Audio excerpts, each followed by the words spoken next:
Hello everyone, this is Harry's Facebook for Monday the 29th of December 2025, and this is where we share the posts shared on the Autistic Radio Facebook page and have a discussion on the topics shared from them. So the first post is from Flourish with Neurodiversity, who's described as a coach helping you flourish and thrive, not just survive. Neurodiversity coaching and services, ADHD, EU, DHD and Tourette's, adults and children, sensory wellness, work, school, PIP, DLA support, dyslexia assessments, training and resources. And what they've shared is the following. Neurodivergence isn't being overdiagnosed, it's being better recognised. For decades, many people learned to mask, struggle in silence, or were simply labelled as difficult, lazy, or too sensitive. Today, we finally have better language, better research, and better awareness to understand what was always there. An increase in diagnoses doesn't mean that these brains suddenly appeared. It means people are being seen, understood, and supported for the first time.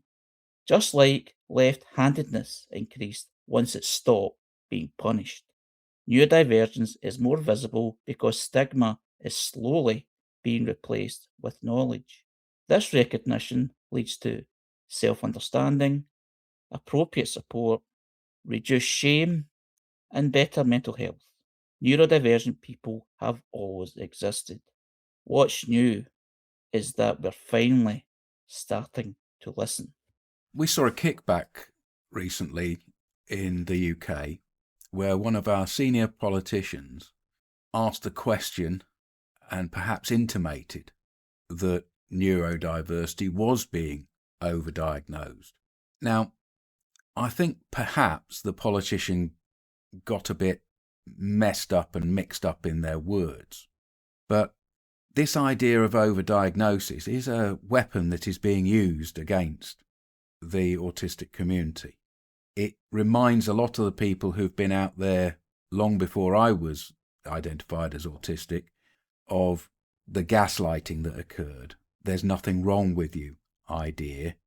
Now, yes, there's nothing wrong with us, but there is something that's different enough for there to be a diagnosis in certain circumstances.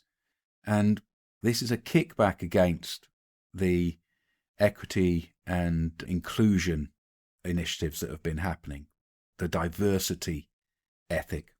The next post is from the Autistic Teacher, public figure, autistic and proud, sharing insight and understanding to help the autistic community based in the UK. And what they've shared is about the topic of small talk. Why do people feel the need to fill the gaps with meaningless conversation? I would rather have a deep conversation, share information and understanding. I really hate small talk, probably because I'm terrible at it, but I just don't see the point of it, and I have no idea what to say. I would much rather say something meaningful or share information that is interesting or important. I've never liked small talk for the same reason. I prefer meaningful conversation. And I also struggle to find anything to fill the gaps. And if I get onto a subject I'm interested in, I'm often criticised for boring people. I don't like small talk, but I seem to be able to mask it in a way because I know the topics that people generally will throw in. For instance, they'll mention the weather, and if you're travelling somewhere, if it's by bus, they'll talk about the bus times, the service. And if you're travelling by train, the train times and the service, good and bad. It's not something I'm comfortable with, but it's something that I do so that I don't feel guilty for not doing it in the first place. So maybe there's two ways to that. It's a good barometer in more than one way. It's a barometer for me to know how I'm doing, so I can sort of gauge my ability to do small talk is helping me to know how I'm doing. that day with people. And the other thing it's a barometer of that I find helpful for me is getting a read on people. So I can sort of pick up on sincerity and some or red flags that I would need to know by engaging in it. And then I choose ones like the weather or something practical because I can see that those are practical things. However, there's a lag time with me because I'm always thinking about the use of words. For example, I'm fine doesn't mean what people think it means to me, but then I'm splitting hairs because it does mean that too. It's looking back to the masking thing and performance. But then again, from what Robbie said as well, it's like if I do talk about something, as a special interest, I have, maybe not as an adult, but certainly as a child, I do recall being told in different ways, sometimes more explicit than others, that I was talking a lot of nonsense or I wasn't talking about anything interesting in comparison to what is supposed to be normally interesting for people or children to speak about at that particular time, whatever that was. I mean, at the time, I wasn't interested in football, and I was seen as an oddball for even that. So, if you weren't interested in football, there was nothing much else to talk about. Sometimes it was things like comic books and action films and things like that you sometimes get sort of away with, but there was other things that I was interested in. I like to talk about bus times and kind of structures of electricity pylons and all kind of things that were quite quirky. I was fascinated with lampposts, and nobody that I knew, and up to now, I've never known anybody to be interested in that particular topic. It's about the balance of people being interested, but the small talk thing is most difficult because it's rehearsed, but it's not, because you don't know when you're going to need it. Could a part of it be your attitude to people in general? Yeah, maybe a defense mechanism, being cautious. Past experiences put me off, or past experiences even helping me. Of course, depending who I'm talking to and what about, and depending on what mood I'm in, and depending on the situation. Like, for instance, I mean, small talk that has helped is like coming home from traveling somewhere and the train or the bus or whatever is running late or it's not running at all, but you meet someone who's going through the sort of the same as you for different reasons, and you feel there's a connection there, and then there's a small talk that comes from there, then you're kind of, it's a bit of a moan and a groan, but it's quite comforting because you feel you're not alone in this situation you're in, and that sort of small talk helps. Robbie has shared a text saying that I am always wary of triggering conversation, news, politics, gossip, etc. I get that. And where I am more wary is when I'm in a pub having a quiet pint and there's some people that have just got things to say about certain politics. It doesn't need to be politics, it could be a lot of things. A lot of things that's quite sensitive and things that people shouldn't say, but people get so called brave and they're alcohol induced. And it's like, no, I don't really want to talk to this guy or woman, but I don't want to cause a fight either. That sort of small talk. I don't know if you can call that small talk, but it might be to them.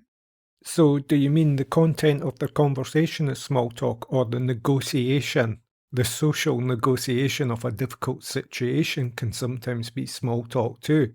Yeah, what I mean is it doesn't help when the pub has news on, which, there's nothing wrong with that really.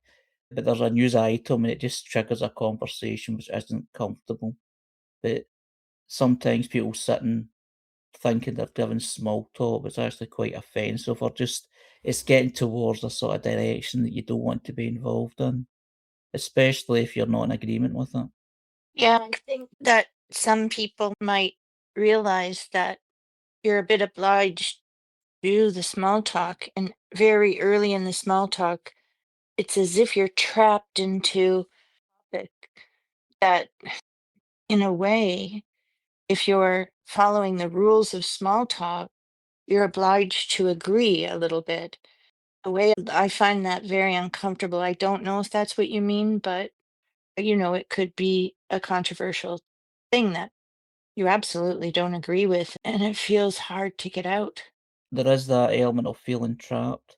But there's one thing as well is when you're being polite in small talk and then the person's speaking with you and then you're thinking, I don't really want to speak with them just because you're not comfortable. Doesn't mean they're bad people, it's just that you're not really in the mood. But sometimes you feel actually trapped in the conversation because you've actually made a reply. Yeah, I was going to say this kind of echoes something we were talking about in the previous hour thing about the need to say anything at all, when you're social or in a conversation. So sometimes in social settings, I'll try not to say things, even if asked, or if people are sharing opinions. I find I just kind of get too intense about like the small talk though. Like I'll get really into the conversation about the weather and the person's life. Like I just always feel like I'm a bit off. And I would say this year I've just started to just avoid it, and I feel loads better for it. Having just more connections that are deliberate and letting myself be a lot quieter in public spaces. If I have to be there like for kid stuff. But yeah, small talk, not easy. I think the problem for us is that we have limited social batteries. So if we use our interactions up on small talk, we feel as though we're wasting our energy. The thing, though, is that society works on small talk, and small talk for neurotypical people or people who aren't like us, it gives them a solidarity. It allows them to move to other subjects. It's a dance where they're checking each other out for all kinds of other different communications. And sometimes we miss out on the opportunity of deeper connections because we dismiss the small talk. So I have to try not to be somebody who says, oh, I hate small talk, because I know that many of the conversations I have had in the past that have gone somewhere have been instigated by a tiny bit of small talk. I just moved it away from the small talk as quickly as I could.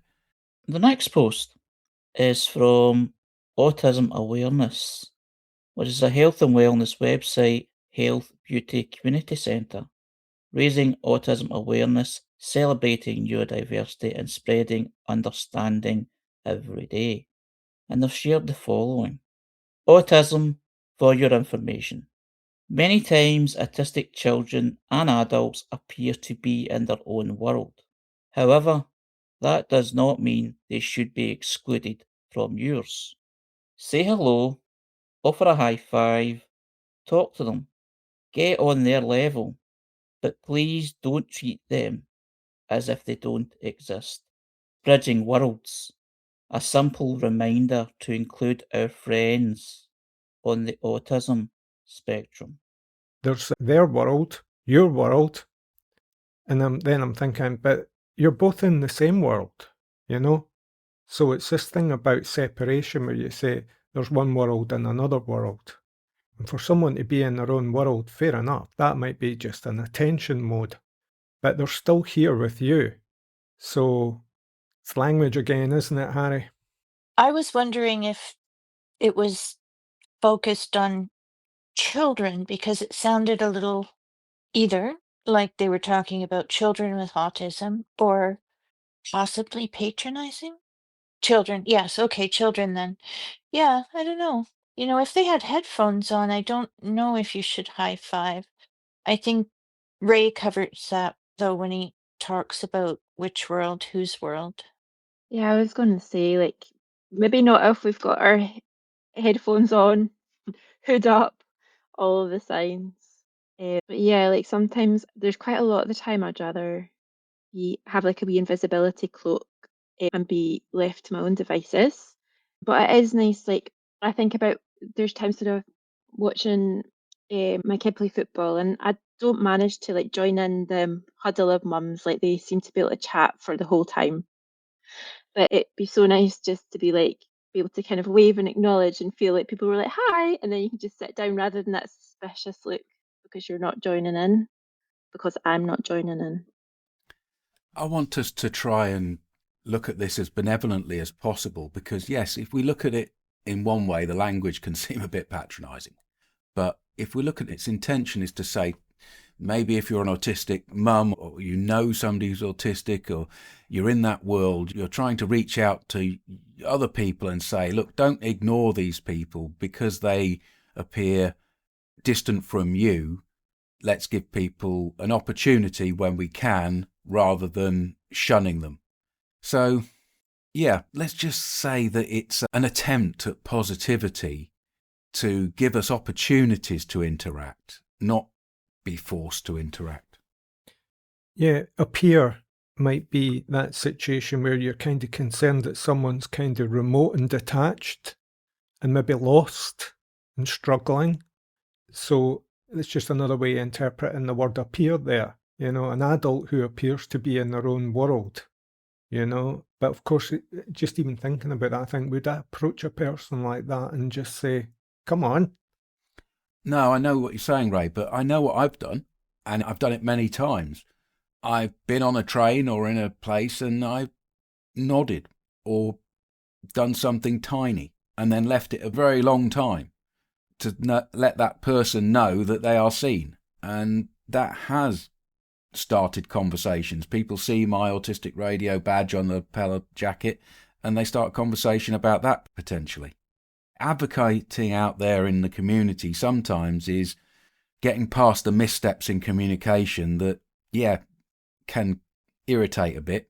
But as Robbie says, in the text, in one way it's about fitting into neurotypical society, but in another way it's also about inclusion.